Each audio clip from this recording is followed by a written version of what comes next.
आज डिब्रूगढ़ एसटी का आंदोलन 30 साल से साय बागान के लोग, यहाँ के आदिवासी लोग 30 साल से एसटी के आंदोलन चलिए है। कोनो सरकार गुरुत्व नहीं दिल। यहाँ पॉलिटिक्स के बात भी नहीं है। कांग्रेस भी कोनो नहीं कर लो और आज बीजेपी भी कोनो नहीं करे।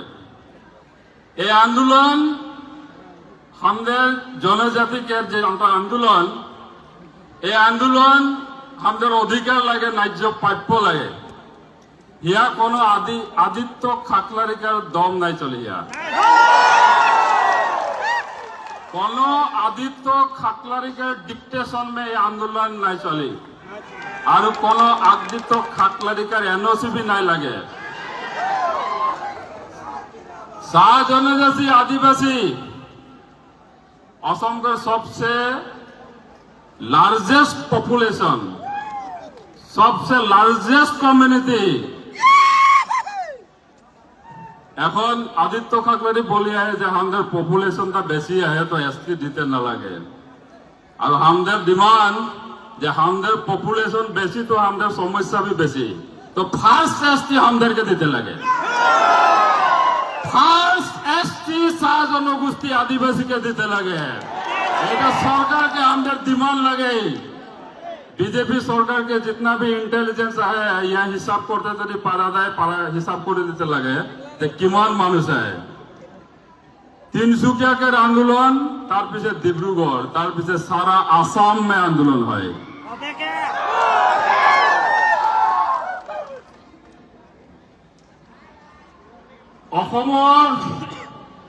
आमार जितु इतिहास एदु सकलोए जाने। আজি কোনোবাই কৈ আছে আমি এডভান্স ক্লাছক বোলে এসটি দিব নালাগে। 250 টকা মজুৰি পোৱা জাতিটো এডভান্স ক্লাছ আৰু আইএএস এসিএস ভৰ্তি থকা জাতিটো বেকৱাৰ্ড ক্লাছ। এইটো কোনটো মিডিয়া, কোনটো সেন্সাস ৰিপৰ্ট আৰু কোনটো ইকনমিক সেন্সাসৰ ৰিপৰ্টত আছে? মই আদিত্য খাকলারিক আজি ডাইরেক্ট সুধিছো যে আমি যদি এডভান্স ক্লাস আপোনালোক কেনেকে বেকওয়ার্ড ক্লাস হল? ভারতীয় সংবিধানৰ 342 ইন্ডিয়ান কনস্টিটিউশনত ক্লিয়াৰলি উল্লেখ আছে জনজাতিকৰণৰ কথা। ভাৰতীয় সংবিধানত প্ৰাৱধান আছে জনজাতিকৰণৰ। অসমৰ 6টা জনগোষ্ঠী, এই 6টা জনগোষ্ঠীক আসাম এসেম্বলি রিজলিউশন হয়েছে যে জনজাতিকরণের মর্যাদা দিব লাগে। এই 6টা জনগোষ্ঠী রেজিস্টার জেনারেল অফ ইন্ডিয়া এপ্রুভেল দিছে যে জনজাতিকরণ কৰিব লাগে। আজি বিজেপি সরকারে কয় যে বোলে 2টা জনজাতি আগবাড়ি আছে, বাকি 4টা পিছ পৰি আছে। তো রাজ্যসভা 2019 কি কারণে 6টা জনগোষ্ঠীর জনজাতিকরণের বিল ইন্ট্রোডিউস হয়েছিল? কি পলিটিক্সের কারণে 6টা জনগোষ্ঠীর বিল ইন্ট্রোডিউস হয়েছিল? আজি কোনোবাই ধমকি দিলে আপোনালোকে 2টা জনগোষ্ঠী আগবাড়ি আছে বুলি কব, কোনোবাই ধমকি দিলে আপোনালোকে 3টা জনগোষ্ঠী আগবাড়ি আছে বুলি কব। তো এই যেটো আপোনালোকৰ কথা তাৰ কাৰণে সাহস পাইছে কোনোবা আদিত্য খাকলাৰিয়ে যি প্ৰেছ মিট কৰি কয় যে 6টা জনগোষ্ঠীক জনজাতিকৰণ কৰিব নালাগে। তো এই ধরনের বক্তব্য দিয়া ব্যক্তি সরকারে শীঘ্রে আইনি ব্যবস্থা গ্রহণ করো। এই যেটো আন্দোলন, এই যেটো রাইজর যেটো আজি ক্ষোভ, এই ক্ষোভ এইটো কারণে যে এটা জনগোষ্ঠীর জনসংখ্যা বেশি হলে এইটো জনগোষ্ঠীর জনজাতিকরণ হব নোৱাৰিব আৰু কারবার জনসংখ্যা কম হলে জনজাতিকরণ হব। এইটো কেনেকৈ জাস্টিস হয়? যার জনসংখ্যা বেশি তার বেশি সমস্যা থাকিব। তো বেশি সমস্যা থকা জাতিটোক প্রথম জনজাতিকরণ কৰিব লাগিব। যাৰ জনসংখ্যা কম তেওঁলোকৰ সমস্যাও কম, তেওঁলোকক লাহে লাহে জনজাতিকৰণ কৰি থাকিব। তো আমাৰ স্পষ্ট কথা যে প্ৰথম জনজাতিকৰণেৰ ক্ষেত্ৰত ফাৰ্স্ট প্ৰায়োৰিটি চাহ জনগোষ্ঠী আদিবাসীয়ে পাব লাগিব। ফাৰ্স্ট প্ৰায়োৰিটি চাহ জনগোষ্ঠী আদিবাসীয়ে পাব লাগিব। কোনোবা আদিত্য খাকলাৰিয়ে কলে বুলি জনসংখ্যা কম থকা জনগোষ্ঠীক জনজাতিকৰণ কৰিব নোৱাৰিব।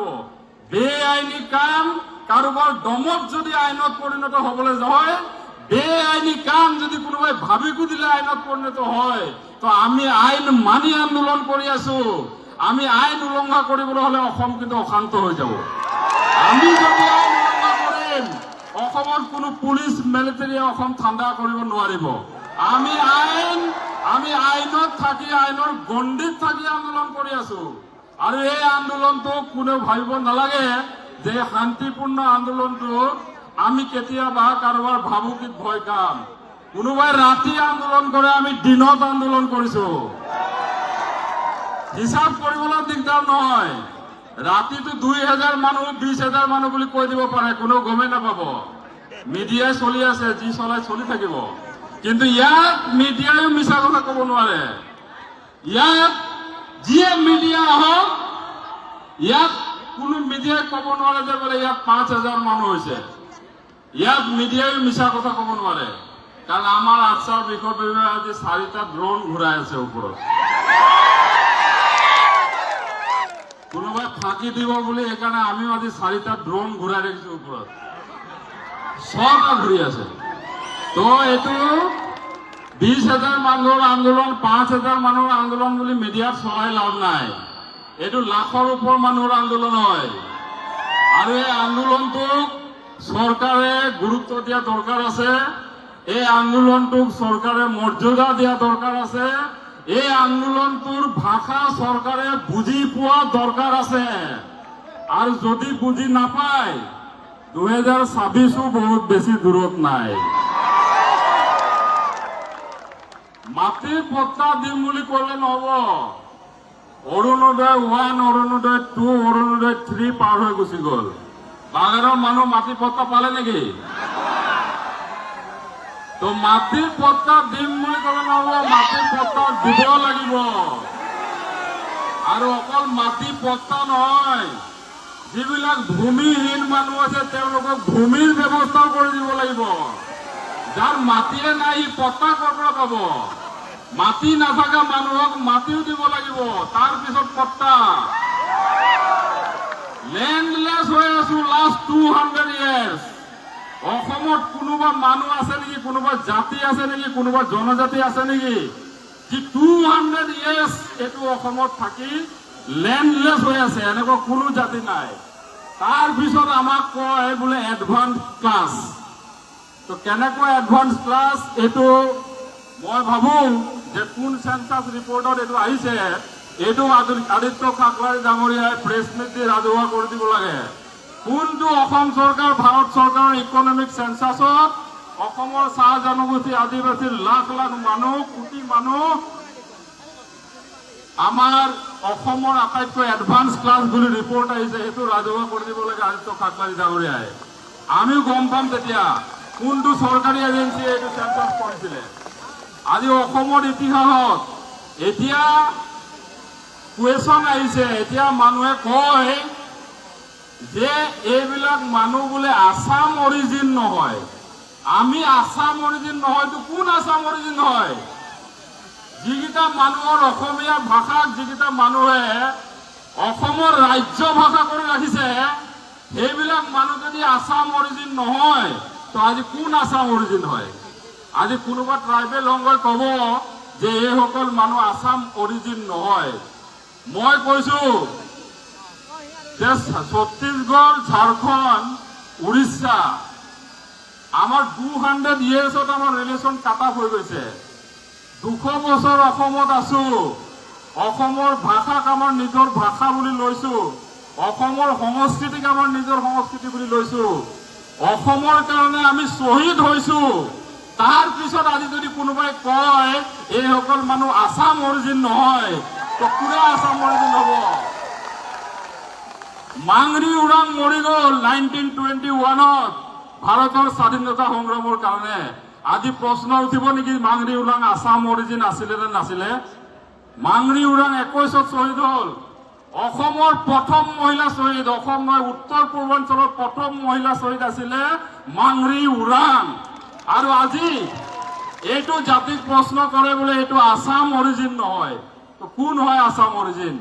কি দিয়া নাই এইটো জাতিয়ে? অসম আন্দোলন, ভাৰতৰ স্বাধীনতা আন্দোলন, ভাষা আন্দোলন, মাধ্যম আন্দোলন, লাষ্ট কা আন্দোলনতো আমাৰ শ্বহীদ হৈছে। ইয়াৰ পিছত যিটো জাতিয়ে অসমক নিজৰ মাটি, নিজৰ জাতি, নিজৰ দেশ বুলি ভাবি এইখন অসমৰ প্ৰতিটো বিপদত, প্ৰতিটো সংকটত থিয় হৈছে, সেইটো জাতিক আজি কোনোবাই প্ৰশ্ন কৰিব এই জাতিটো আসাম অৰিজিন নহয়, তো কোন আসাম অৰিজিন তেতিয়াহ'লে? এইসকল মানুহক লৈ এই ধৰণৰ তুচ্ছ তাচ্ছিল্য, এই ধৰণৰ অপমানজনক বক্তব্য বন্ধ কৰিব লাগে। আৰু মই কওঁ, অসমত এটা সময়ত এটা ৰিপৰ্ট গ'ল যে 36টা জাতিক জনজাতিকৰণৰ মৰ্যাদা দিব লাগে। আমি সদায় ওয়েলকাম কৰি আছো 36টা জাতিক জনজাতিকৰণৰ মৰ্যাদা দিয়াটো। আজচাই কেতিয়াও বাধা দিয়া নাই 36টা জাতিক জনজাতিকৰণ দিয়াটো। চৰকাৰকো আমি কৈছো যে 36টাক জনজাতিকৰণ কৰিলে আমাৰ আপত্তি নাই, কিন্তু এটা কথা কৈছো, সেই ৰিপৰ্ট ভুল আছিলে, সেই ৰিপৰ্ট শুদ্ধ ৰিপৰ্ট নাছিলে। এই ৰিপৰ্টে আজি এই জাতিটোক দুভাগত ভাগ কৰিব আৰু এই জাতিটো এক হৈ থাকিব লাগিব। আজি ইয়াত কোনো 36 জাতি বুলি নাই, ইয়াত সব আছে, যিমান আছে চাহ জনগোষ্ঠী আদিবাসী সব আছে ইয়াত।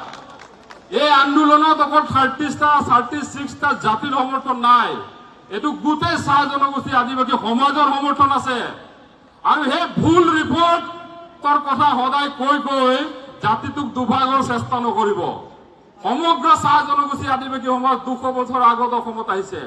আজি আমাৰ ৰিপৰ্ট লৈ ছত্তীশগড়, ঝাৰখণ্ড, উৰিষ্যাৰ পৰা আৰু বেলেগ জাতিবিলাকৰ ৰিপৰ্ট কোন ৰাজ্যৰ পৰা লোৱা হৈছে?